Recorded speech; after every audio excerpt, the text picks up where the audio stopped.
ನಮಸ್ಕಾರ ಸ್ನೇಹಿತರೆ, ರಂಜುಸ್ ಅಭಿರುಚಿಗೆ ಸ್ವಾಗತ. ಇವತ್ತಿನ ವಿಡಿಯೋದಲ್ಲಿ ರವೆ ದೋಸೆ ಮಾಡೋದು ಹೇಗೆ ಅಂತ ನೋಡೋಣ. ಮೊದಲಿಗೆ 300 ಗ್ರಾಂ ಅಷ್ಟು ಮೀಡಿಯಂ ರವೆ ತಗೊಂಡಿದ್ದೀನಿ. ಅದಕ್ಕೆ 1 ಲೋಟ ಅಷ್ಟು ನೀರು ಹಾಕೊಂಡು 5 ನಿಮಿಷ ಕಾಲ ನೆನೆಸ್ಕೋಬೇಕು. ಅದು ನೆನೆಯೋಷ್ಟರಲ್ಲಿ ಒಂದು ಜಾರಿಗೆ 1 ಕಪ್ ತೆಂಗಿನ ತುರಿ, 2 ಈರುಳ್ಳಿ, 2 ರಿಂದ 3 ಹಸಿಮೆಣಸಿನಕಾಯಿ, 1 ಕಪ್ ಕೊತ್ತಂಬರಿ ಸೊಪ್ಪು,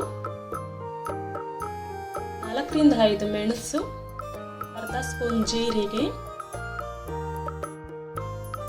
ಸ್ವಲ್ಪ ನೀರು ಹಾಕೊಂಡು ತರ್ತರಿಯಾಗಿ ರುಬ್ಕೋಬೇಕು.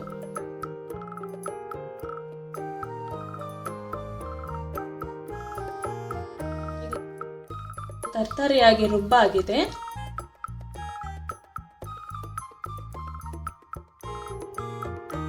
ನಾವೇನು 5 ನಿಮಿಷ ಕಾಲ ರವೆನ ನೆನೆಸ್ಕೊಂಡಿದೀವಿ ಅದನ್ನ ಇದಕ್ಕೆ ಹಾಕೋತಾ ಇದ್ದೀನಿ. ರವೆನ ಜಾಸ್ತಿ ಹೊತ್ತು ನೆನೆಸಬಾರ್ದು, 5 ನಿಮಿಷ ನೆನೆದ್ರೆ ಸಾಕು. ತುಂಬಾ ಮೆತ್ತಗಾಗ್ಬಿಟ್ರೆ ಅದು ದೋಸೆ ಚೆನ್ನಾಗಿ ಬರಲ್ಲ.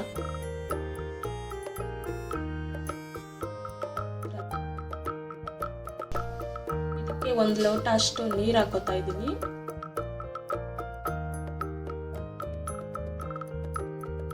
ರುಚಿಗೆ ತಕ್ಕಷ್ಟು ಉಪ್ಪು ಹಾಕೋತಾ ಇದ್ದೀನಿ.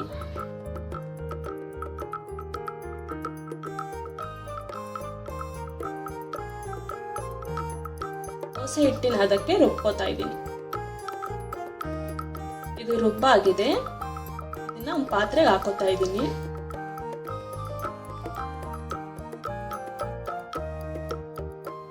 ಅರ್ಧ ಲೋಟ ಅಷ್ಟು ಮಾತ್ರ ನೀರು ಹಾಕೋತಾ ಇದ್ದೀನಿ.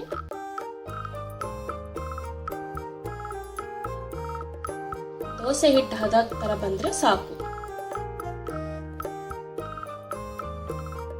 ಇವಾಗ ಇದು ರೆಡಿ ಆಗಿದೆ. ತವನ ಬಿಸಿಗಿಟ್ಟಿದ್ದೀನಿ, ಅದು ಬಿಸಿ ಆಗಿದೆ. ಸ್ವಲ್ಪ ಎಣ್ಣೆ ಹಾಕೊಂಡಿದ್ದೀನಿ.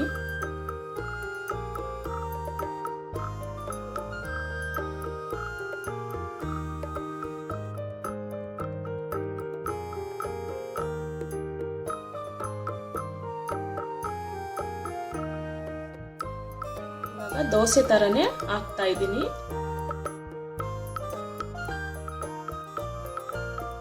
ನಿಧಾನಕ್ಕೆ ಹಾಕ್ಬೇಕು, ಇಲ್ಲಾಂದ್ರೆ ಅದು ಕಿತ್ತೋಗ್ಬಿಡುತ್ತೆ.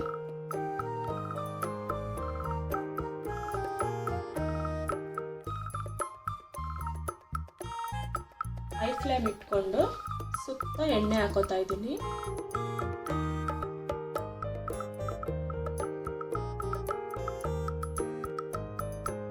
ಇವಾಗ ಇದನ್ನ 2 ಕಡೆ ಬೇಯಿಸ್ಕೋಬೇಕು.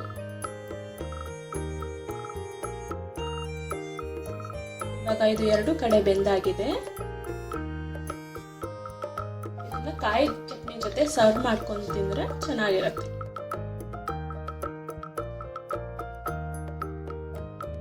ದಯವಿಟ್ಟು ನಮ್ಮ ಚಾನೆಲ್ನ ಸಬ್ಸ್ಕ್ರೈಬ್ ಮತ್ತೆ ಲೈಕ್ ಮಾಡೋದನ್ನ ಮರಿಬೇಡಿ.